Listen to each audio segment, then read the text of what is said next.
Assalamu alaikum wa rahmatullahi wa barakatuhu. Que la paix, la miséricorde et la baraka d'Allah soient sur nous tous. Merci de nous retrouver sur le plateau de l'émission L'Islam en partage que nous avons l'humilité et le bonheur de vous présenter. Pour discuter au cours de ce numéro, j'inviterai deux frères dans un instant, le temps que je vous précise le thème en question, la signification. Mais avant la signification, l'histoire autour de la Kaaba, la maison sacrée d'Allah, face à laquelle nous nous positionnons chaque fois que les musulmans prient, quel que soit leur positionnement sur terre. Masha'Allah, qu'Allah vous bénisse en avance pour la générosité dont vous faites montre chaque fois que vous passez nous voir sur l'émission L'Islam en partage. J'espère vraiment que vous le ressentez comme ça, hein, que c'est l'Islam en partage par les thèmes que nous évoquons tout au long de cette émission. Je le disais en introduction, chers frères, la Kaaba, son histoire et sa signification. Premier commentaire, chers frères. La Kaaba est un lieu qui a une histoire profonde en islam. Là, vous répondez déjà à ma question. Voilà. L'histoire de la Kaaba, alors. L'histoire de la Kaaba. Ouais. L'histoire de la Kaaba remonte de la période du prophète Ibrahim alayhi salam. La Kaaba a été en réalité un lieu construit par le prophète Ibrahim alayhi salam en compagnie de son fils Ismaïl alayhi salam. Et Allah subhanahu wa ta'ala a dit à ce propos وَإِذْ يَرْفَعُ إِبْرَاهِيمُ الْقَوَاعِدَ مِنَ الْبَيْتِ وَإِسْمَاعِيلُ رَبَّنَا تَقَبَّلْ مِنَّا إِنَّكَ أَنْتَ السَّمِيعُ الْعَلِيمُ. Le verset nous dit en réalité que Ismaïl alayhi salam et son père ont construit la Kaaba et ont fait de ce lieu-là un lieu béni. Alors, Allah subhanahu wa ta'ala a béni ce lieu avec leur prière. Voilà. Et ce lieu, au fil du temps, avec des générations, avait commencé par perdre sa valeur parce que les gens ne savaient pas qu'en réalité, c'était un lieu de culte des musulmans. C'était un lieu de culte qu'Allah subhanahu wa ta'ala a mis comme un point essentiel pour la spiritualité de tout le monde. Ce n'est qu'avec l'arrivée du prophète Muhammad sallallahu alayhi wa sallam qui a commencé par exprimer son intention de voir ce lieu-là vidé de tout ce qu'il y a comme idole et de redonner la valeur à ce lieu que les gens ont compris qu'en réalité, c'est un lieu très, très capital. Donc, la Kaaba a subi des modifications au fil du temps. La Kaaba a subi des modifications au fil du temps. Dans un sens donné, le lieu n'a pas changé. Donc, il n'y a pas une modification du lieu. C'est un point qu'Allah subhanahu wa ta'ala a choisi et ce point-là est toujours là. Mais la structure de la Kaaba a changé. La structure de la Kaaba a changé lorsque le prophète Ibrahim alayhi salam a construit la Kaaba. Au fil du temps, et avec les conditions climatiques et autres, il y a une détérioration. Et c'est au temps du prophète Muhammad sallallahu alayhi wa sallam, avant même l'arrivée de l'islam, que les gens ont reconstruit, après une grande pluie qui a tout ravagé, les gens ont reconstruit la Kaaba. Et ils ont mis de toit en haut. Après cela, avec l'arrivée du prophète Muhammad sallallahu alayhi wa sallam, il y a de légères modifications. Et c'est au temps après le départ du prophète Muhammad sallallahu alayhi wa sallam, les gens ont encore reconstruit la mosquée.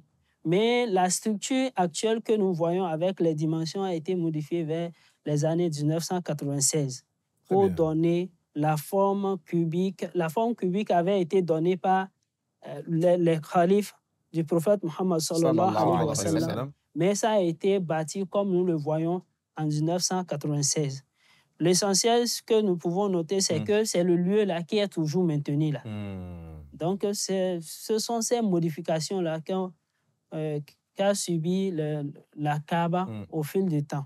Masha'Allah. Qu'Allah vous bénisse pour ces précisions. Cher frère, c'est vrai que les 5 prières quotidiennes se font face à la Kaaba. Bien sûr. Que vous soyez en Afrique, en Europe, aux États-Unis, en Asie. Chacun, selon son positionnement, se sert d'une boussole pour retrouver la direction de la Kaaba. Oui. Mais pourquoi la Kaaba est-il un lieu sacré dans l'islam?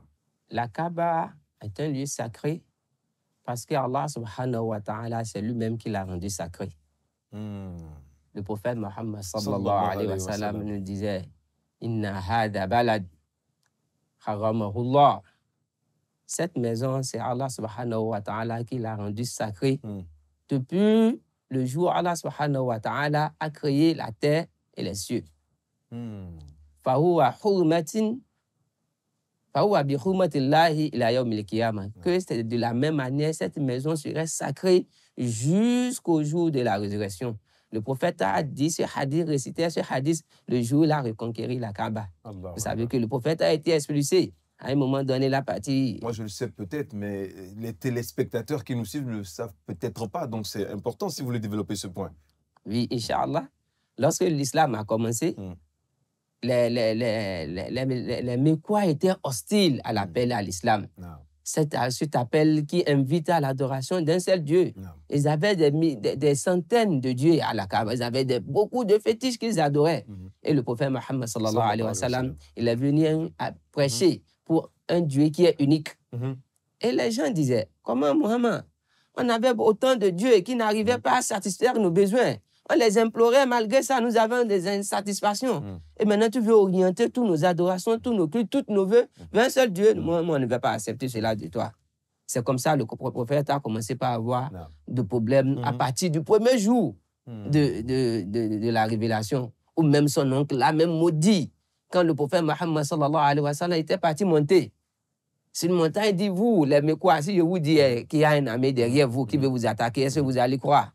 Ils ont dit, oui, on te connaît comme quelqu'un de digne de confiance. Depuis le jour où on t'a connu, tu n'as jamais trahi, tu n'as jamais menti, on va te croire. Et c'est comme ça qu'il dit, lui, il est le prophète d'Allah subhanahu wa ta'ala. Il est le messager d'Allah et veut appeler à l'unicité d'Allah. Donc le prophète, au premier jour de l'appel, il a connu beaucoup de problèmes. Juste les musulmans priaient en cachette, ils adoraient Allah subhanahu wa ta'ala en cachette jusqu'à ce que c'était devenu insupportable. Non, c'est ça. Et le prophète a été expulsé parce que les gens voulaient atteindre physiquement à sa vie. Et Allah subhanahu wa ta'ala l'a ordonné de fuir la Mecque. Et il est parti se retrouver. Peut-être pas, de se retirer. De se retirer, bien sûr. Pour l'honneur du prophète Mohammed. Pour l'honneur du prophète et également pour la mission qu'il atteint. Parce que si les gens mettaient fin à sa vie, ça veut dire que cette mission, Allah subhanahu wa ta'ala, peut-être va choisir quelqu'un d'autre. Donc, Allah a déjà décrété que la mission est la mission du prophète Mohammed sallallahu alayhi wa sallam. Il l'a autorisé de sortir. Maintenant, il est parti à Médine, il a séjourné à Médine et après des expéditions, des combats et autres, le prophète Mohammed sallallahu alayhi wa sallam a eu la victoire. La force était revenue aux musulmans qui adoraient en cachette, catimini dans des maisons. Et aujourd'hui sont venus en force à la Mecque. Et c'est ce jour que le prophète Mohammed sallallahu alayhi wa sallam, il est parti au niveau de la Kaaba. Il a détruit tout ce qui se trouvait, comme les 660 idoles qui étaient là. Et c'est là le prophète sallallahu alayhi wa sallam a mentionné le hadith que nous avons mentionné, que cette maison, Allah subhanahu wa ta'ala l'a rendue sacrée depuis le jour où il a créé les cieux et la terre. Et cette sacralité va demeurer jusqu'à l'éternité. Allah subhanahu wa ta'ala nous dit à propos de la Kaaba, Inna awala baytin wudi'a linnas, que la toute première maison, le premier sanctuaire qu'Allah subhanahu wa ta'ala a érigé aux gens pour l'adoration, la ladhi bi bakkata mubaraka. C'est celle qui se retrouve à la Mecque, Hudan lil alamin. Que c'est une guidance. C'est une guidance pour l'humanité. Et dans le verset qui suit, Allah subhanahu wa ta'ala disait cela dans la sourate Imran au verset 96. Mais au niveau du verset 97, Allah subhanahu wa ta'ala nous dit wa man dahalahu kana amina. Quiconque pénètre, accède à cette maison, Kana Amina, il sera en paix, il sera en tranquillité. Machallah, qu'Allah vous bénisse. Amen. Vous bénisse. Amen. Mais qu'est-ce que vous pouvez me dire ou nous dire, puisqu'il est question des téléspectateurs, sur le fait que la Kaaba n'a pas toujours été un lieu de culte monothéiste? Oui. Puisque comme le frère l'évoquait, avant l'arrivée du prophète, il y avait des idoles que les gens vénéraient, bien entendu, autour de ce lieu.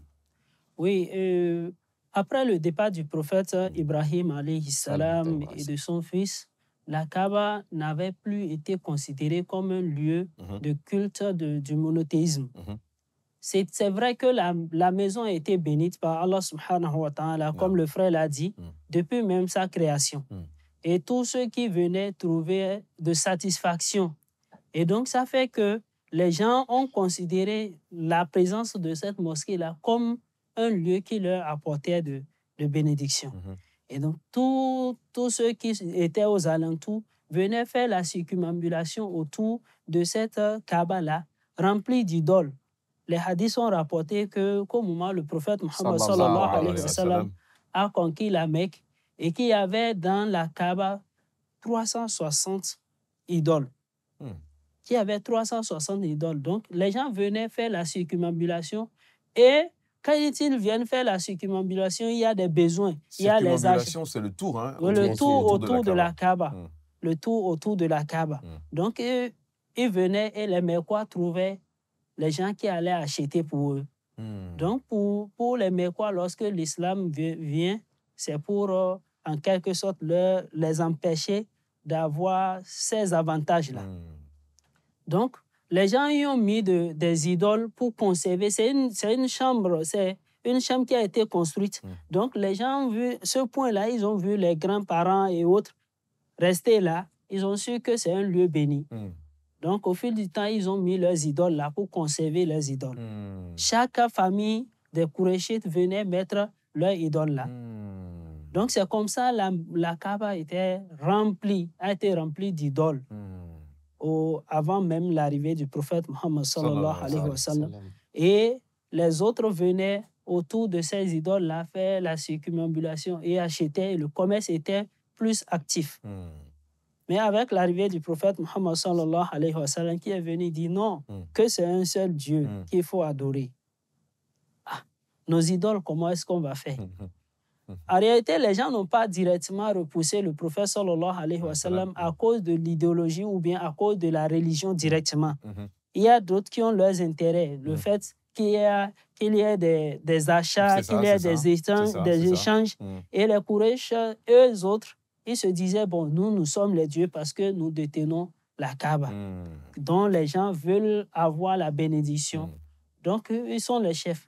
Mais quand l'islam est venu, l'islam leur dit, non, tout le monde est au même pied d'égalité.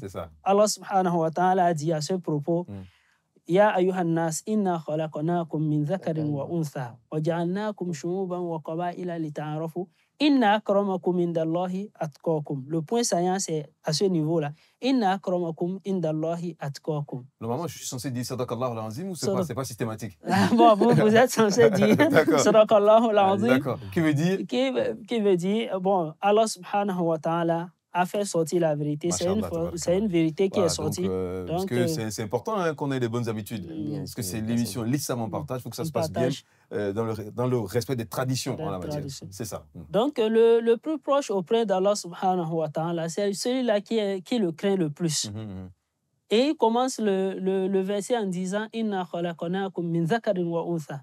Nous vous avons, vous les hommes. Quand on parle des hommes, tout le monde, il n'y a pas de divergence. Donc, nous avons créé d'un mâle et d'une femelle. C'est ça. C'est ce qu'on peut retenir par rapport à... Machallah, qu'Allah vous bénisse. Amen. Sur la Kaaba, la maison sacrée d'Allah, il y a une pierre, la pierre noire, qui est vénérée. Pourquoi? Qui est vénérée ou pas? Je pose la question ouverte. Hein? Bien sûr. Voilà.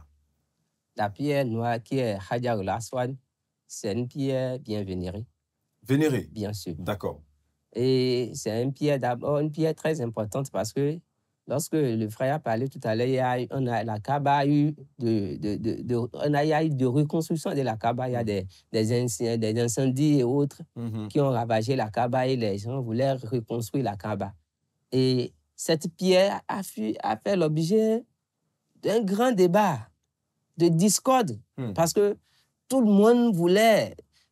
Les tribus voulaient que ça soit eux, c'est la responsabilité d'aller poser la pierre. Cette pierre y était depuis que la Kaaba a été construite. Bien sûr depuis le début. Oui, depuis le début. Et du peu que je sache, elle serait venue du paradis.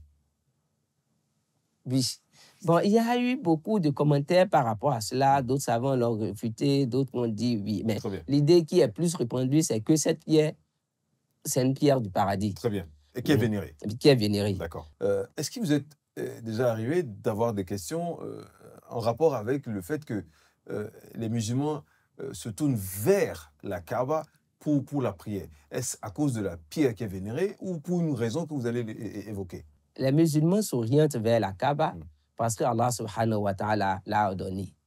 Et il faut le dire. Au premier jour de l'islam, l'orientation pour la prière n'était pas la Kaaba. Ce n'était pas à la mosquée, à la Kaaba, mais plutôt à la mosquée Masjid al-Aqsa qui se retrouve au Palestine. Très bien. Et ça a été rapporté que le prophète Mohammed sallallahu alayhi wa sallam, quand il a quitté, après l'émigration, quand il est parti à Médine, ils ont fait près de 17 mois ou 16 mois et continuaient de s'orienter pour prier. Ils s'orientent vers la mosquée de Jérusalem, Masjid al-Aqsa. Et c'est après ça que Allah subhanahu wa ta'ala a dit Fawallu wajhaka shatra Masjid al-Haram.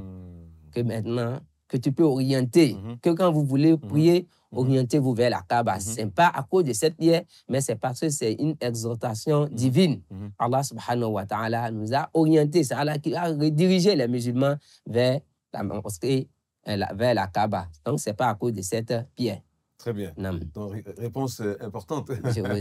Alors, c'est vrai que beaucoup aperçoivent la Kaaba plus que d'habitude pendant la période du Hajj, n'est-ce pas? Oui. Où il y a beaucoup de frères musulmans de par le monde qui se retrouvent en communauté sur cette place sacrée pour adorer Allah subhanahu wa ta'ala. Et pendant qu'ils y sont, ils font le tawaf, n'est-ce pas? Le tour 7 fois de la Kaaba. Qui l'a institué et pourquoi? Comment se fait le tawaf? Lorsque nous voulons faire le tawaf, on commence le tawaf au niveau de cette pierre. On commence le tawaf et on donne notre flanc gauche à Kaaba. On commence par au niveau de la pierre noire et on va faire le tour. Arrivé au niveau de Rukn Yamani, le point yéménite, on va commencer par faire l'invocation Rabbana atina fid dunya hasana wa fil akhirati hasanatan wa qina adhaban nar. Et lorsque on arrive au niveau de la pierre noire, on se tait, on touche à nouveau et on embrasse à nouveau. Et c'est comme ça on va faire les 7 tours. Mais les 3 tours, on sera en train de le faire en petit foulée. Et les 4, on peut aller en marchant. Maintenant, c'est dit que s'il y a tellement du monde, si nous n'avons pas l'opportunité, bon, on a touché, mais on ne peut pas embrasser. Et les savants nous disent, lorsqu'on touche, on peut embrasser la main. Maintenant, s'il n'y a pas la possibilité également, ni toucher, ni embrasser, on nous dit, lorsque nous arrivons au niveau de au niveau de la pierre, même si on n'est pas là, on lève la main, tout comme si on l'a touché, mais cette fois-ci, on ne va pas embrasser la main parce qu'on n'a pas touché. Et c'est en quelque sorte ce que je peux dire par rapport à Tawaf, qui est un pilier. Mais quelle est sa portée spirituelle? La portée spirituelle est que ce Tawaf est un pilier de Hajj. Celui qui va à la Mecque et n'arrive pas à faire le Tawaf n'est pas parti faire le pèlerinage. Pourquoi? Parce que ça, lorsqu'on parle de pilier, en islam, on a dit ce qui peut être le pilier, c'est quelque chose, lorsque ça manque dans l'adoration, ça veut dire que l'adoration n'est pas valable. Ça. Lorsque nous parlons de la prière, la récitation de Surat al-Fatiha, c'est un pilier de la prière. Si on accomplit toutes les différentes œuvres dans la prière, on a fait Tekbirat al-Ihram, on a fait le Ruku, on a fait le Sujoud, on a fait tout, mais on n'a pas récité la Surat al-Fatiha. Ça veut dire que la prière n'est pas valide. De la même manière, celui qui accomplit le pèlerinage sans faire le tawaf, c'est que son hajj n'est pas valable. Masha'Allah, tabarakallah. Vous avez déjà fait le hajj? Pas encore. Et vous? Oui. Masha'Allah, on va faire une doua pour le frère. Comme Dieu a facilité pour vous et moi, qu'Allah vous facilite la visite sur la terre sainte d'Allah à la Mecque et la visite du prophète Mohammed sallallahu alayhi wa sallam à Médine. Il y a une doua qu'on peut faire pour lui? Bon, on demande à Allah subhanahu wa ta'ala de lui donner la santé et les moyens nécessaires pour y aller. Alors, cette doigt, on l'a fait pour vous et pour tous ceux et toutes celles qui en rêvent, bien entendu, faire le Hajj, puisque c'est un pilier. Il ne suffit pas de vouloir, il faut que Dieu le facilite, n'est-ce pas? Bien sûr. Mais justement, chers frères, est-ce que tous les musulmans peuvent faire le Hajj? Oui, tous les musulmans qui ont... C'est conditionné. Le Hajj a été conditionné. Je pose la question exprès. Oui, le Hajj a été conditionné parce que Allah subhanahu wa ta'ala qui nous a créés, il nous connaît et il sait à quel niveau il a élevé chacun en matière de moyens et également de santé. Donc, celui qui a les moyens, celui qui a la capacité. Le hadith dit « Liman istata'a ilayhi sabila » « Liman istata'a » pour celui qui a la capacité.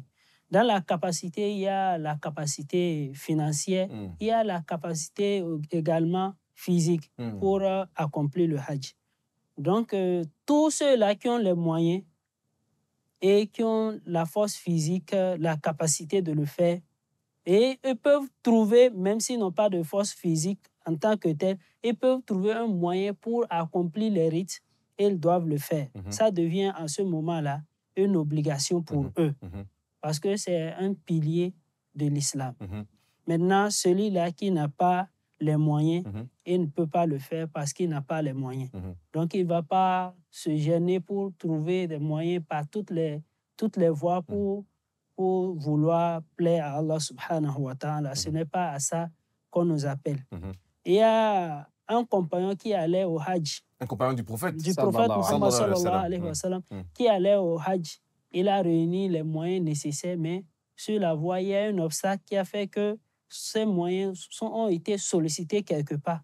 Donc, il était profitable de laisser le Hajj au profit de ce besoin-là qui est pressant. Donc, c'est ainsi que nous pouvons dire que ce n'est pas tout le monde qui peut avoir la chance d'aller au Hajj. Donc, celui-là à qui Dieu a donné la chance d'entendre l'appel, il y va. C'est pour ça que j'évoquais exprès le mot grâce. C'est une grâce. Voilà, c'est une grâce d'Allah, subhanahu wa ta'ala. C'est pas juste parce qu'Allah accorde à qui il veut. C'est ça. À qui il veut. Mais en islam, on nous dit souvent que il faut prier qu'Allah subhanahu wa ta'ala vous donne ça. Non. Et Allah subhanahu wa ta'ala peut vous donner ça, même si ce n'était pas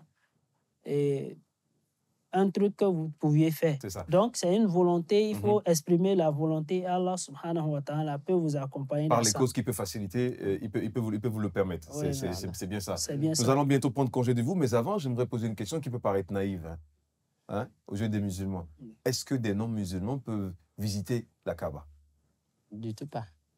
On n'a pas bien entendu. Du tout pas. C'est non? C'est non. D'accord. Quand vous dites visiter, c'est pour aller accomplir le pèlerinage? Non, pas forcément. Visiter la Mecque, la Kaaba précisément. Avoir accès à la Kaaba. Non, les non-musulmans n'y vont pas. C'est non. C'est non. C'est non. Non. Même ils peuvent visiter d'autres endroits en Arabie Saoudite. En Arabie Saoudite. Bien sûr. On est d'accord.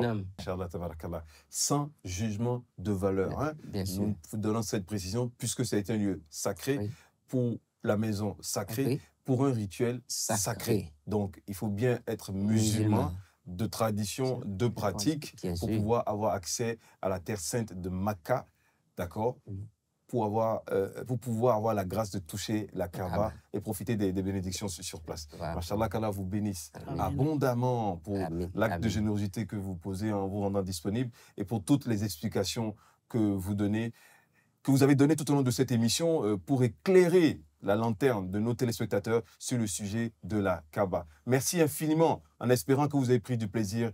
Assalamu alaikum wa rahmatullahi wa barakatuhu.